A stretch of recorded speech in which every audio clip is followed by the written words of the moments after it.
Can we just take a collective breath for a moment? Can we, as a passionate, football-loving community, resist the irresistible urge to ignite a quarterback controversy every single time a backup steps onto the field and delivers a solid performance? Because, let's be brutally honest, the whispers have already begun. The casual questions, the speculative glances, the what-ifs are already circulating in the digital ether. But before we allow ourselves to be swept away by the tantalizing, yet ultimately baseless narrative of a quarterback battle in San Francisco, let's plant our feet firmly on the ground and confront the undeniable truth. There is a reason Brock Purdy is the starting quarterback for the San Francisco 49ers, and there is a reason Mac Jones is the backup. And Sunday's gritty win, while commendable, did absolutely nothing to alter that fundamental, rock-solid reality. The air around the Bay Area is thick with the scent of victory, a hard-fought 26-21 triumph over the New Orleans Saints. And at the heart of that victory was Mac Jones, stepping into the immense shoes of the injured Brock Purdy and delivering a performance that, on paper, looked more than respectable. In his first start for the 49ers, Jones completed 26 of 39 passes, a 66% completion rate, for 279 yards and 3 touchdowns. Not too shabby at all, especially for a guy making his debut in Kyle Shanahan's intricate system.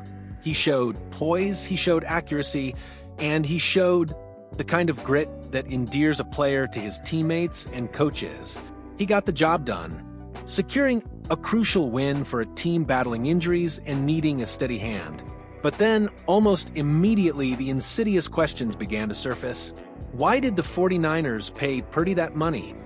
Is this the beginning of a quarterback controversy? Could Mac Jones actually be the guy? And to those questions, with all due respect to Jones's admirable performance, we must respond with a resounding, unequivocal, and frankly, exasperated sheesh. Folks, eazy there.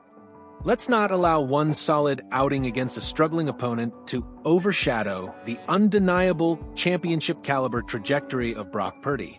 The unassailable case for Purdy, more than just Mr. Irrelevant, to even entertain the notion of a quarterback controversy after Mac Jones's performance is to willfully ignore the recent history, the undeniable facts, and the sheer, unadulterated magic that Brock Purdy has brought to this 49ers franchise. This isn't just about a few good games. This is about a quarterback who has consistently defied expectations, shattered narratives, and elevated the play of those around him to an almost unprecedented degree. Let's rewind the tape, shall we? 2 seasons, 2 deep playoff runs. Brock Purdy didn't just step into the offense as a rookie in 2022. He owned it. He took a team that was reeling from quarterback injuries and, with a calm demeanor and surgical precision, led them all the way to the NFC Championship game. He wasn't just managing the game, he was winning it, making clutch throws, extending plays, and showcasing an innate understanding of Shanahan's complex scheme. That alone was enough to etch his name into 49ers lore. But he didn't stop there. The very next year, in 2023, after overcoming a significant elbow injury, Purdy returned and once again defied the doubters. He dug his team out of the NFC Championship game, navigating treacherous waters and delivering under immense pressure, ultimately leading the 49ers to the Super Bowl. Think about that for a moment. From the last pick in the draft to a Super Bowl starting quarterback in just 2 seasons. That's not just a feel-good story. That's the stuff of legends, a testament to his talent, his resilience, and his unwavering belief in himself and his team. And for those who might have forgotten, let's not overlook week 1 of this very season. Purdy had a terrible day against a formidable Seattle Seahawks defense, a performance he would be the first to admit was far from his best. But what did he do? He didn't fold. He didn't crumble under the pressure. Instead, he stormed across Lumen Field in his final drive, orchestrating a masterful comeback, making the throws that mattered, and ultimately taking the lead. That's the hallmark of a true franchise quarterback, the ability to overcome adversity, to shake off a bad performance, and to deliver when it matters most. That's why the 49ers paid Purdy that money. It's not just for potential, it's for proven, championship-level performance and leadership. Context is king. Mac Jones's gritty performance, Under the microscope now, let's turn our attention back to Mac Jones. His performance against the Saints was indeed a gritty win, a testament to his preparation and the trust the coaching staff placed in him. He showed flashes of the talent that made him a first-round pick. He delivered the ball accurately, found open receivers, and managed the game effectively. For a backup quarterback to step in and secure a victory on the road, especially with key offensive weapons sidelined, is genuinely impressive and speaks volumes about his professionalism and ability. However, context is king in the NFL. And when you consider that all we've seen of Mac Jones in a 49ers uniform is him rolling up a New Orleans Saints team that is widely projected to be picking early in the 2026 NFL Draft, it puts his performance into a more realistic perspective. The Saints defense, while certainly capable of flashes, is not in the same class as the suffocating Seattle Seahawks defense that Brock Purdy faced a week ago. The pressure was different, the windows were wider, and the overall challenge was, by comparison, less daunting. Furthermore, let's not forget Jones's journey to San Francisco. This is his third team in 4 years. While he did make the playoffs as a rookie with the New England Patriots, that was the extent of his postseason success. Yes, he dealt with tough circumstances and, at times, questionable coaching in New England, and those factors undoubtedly played a role in his struggles.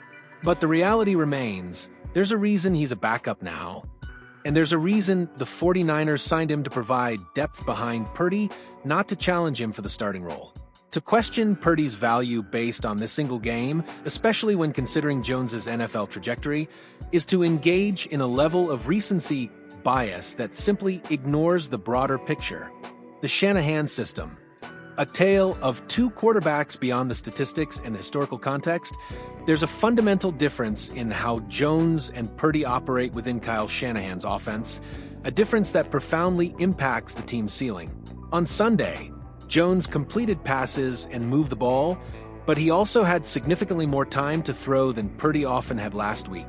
Yet, even with that extra time, there were moments when he still couldn't get rid of the ball, leading to stalled drives or missed opportunities. Crucially, Jones couldn't do what Purdy consistently does in these situations: scramble. Instead, he often stood in the pocket, a more stationary presence.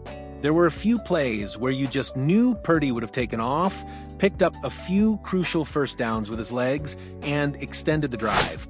Jones, in those moments, looked more Jimmy Garoppolo-esque, just standing there, waiting for a receiver to come open. And while Garoppolo had his successes in this system, the evolution of the NFL demands a quarterback who can extend plays, create outside the pocket, and turn broken plays into positive gains. Purdy's mobility, his uncanny ability to navigate pressure and make throws on the run, or simply pick up yardage with his legs, is a critical component of what makes this 49ers offense so dynamic and so difficult to defend. It's a dimension that Jones, for all his pocket-passing prowess, simply doesn't bring to the table. We've seen this play before, and while it can be effective, it doesn't unlock the full potential of Shanahan's scheme in the same way Purdy's athleticism does. This isn't a knock on Mac Jones as a player. The 49ers clearly value the backup quarterback position, or they wouldn't have signed him in the offseason to a 2-year contract. That contract, by the way, could give the 49ers front office something attractive to consider in a trade scenario for 2026, especially if Jones continues to play well in any further relief appearances. It highlights the team's shrewdness in acquiring valuable assets. But if the 49ers didn't want to pay Brock Purdy that money and truly figured Jones would be an upgrade, it's doubtful they'd even give Purdy that contract to begin with. Their actions speak louder than any speculative headlines.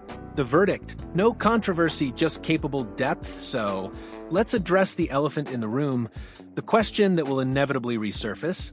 Is this the beginning of a quarterback controversy? To save us the argument for the third, fourth, and fifth time we'll be talking about this, let me be unequivocally clear. No, and absolutely no. Even if Jones lights it up this week against the Arizona Cardinals, and perhaps even beyond, the situation remains unchanged. The 49ers still have a capable backup quarterback named Mac Jones, for whom we wish all the best as he potentially prepares for Week 4 against the Jacksonville Jaguars. He came in as a backup quarterback and he did his job. He got the 49ers a gritty win. One win against a lackluster NFC South team with his team battling injuries. That's impressive for a backup, and it speaks to the depth and resilience of this 49ers squad. But it does not, for 1 second, diminish the unparalleled value and proven track record of Brock Purdy. He is the undisputed leader of this offense, the architect of their recent success, and the quarterback who has consistently shown the ability to elevate this team to championship contention. We await Purdy's return with great anticipation. Not because we doubt Jones's capabilities as a backup, but because we know what Purdy brings to the table, a level of play that has transformed this franchise. So, let's celebrate Mac Jones for stepping up and delivering when his number was called. Let's appreciate the depth the 49ers have at the most critical position in football. But let's also put an end to the manufactured drama. There's no controversy here, just a clear understanding of who the starting quarterback is and why.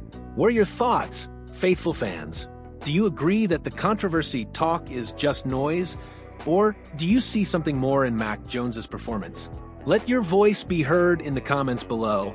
If you appreciate a clear-eyed look at the 49ers quarterback situation, hit that like button, share this video with your fellow fans, and make sure you're subscribed to stay on top of all the breaking news and analysis from the heart of the action.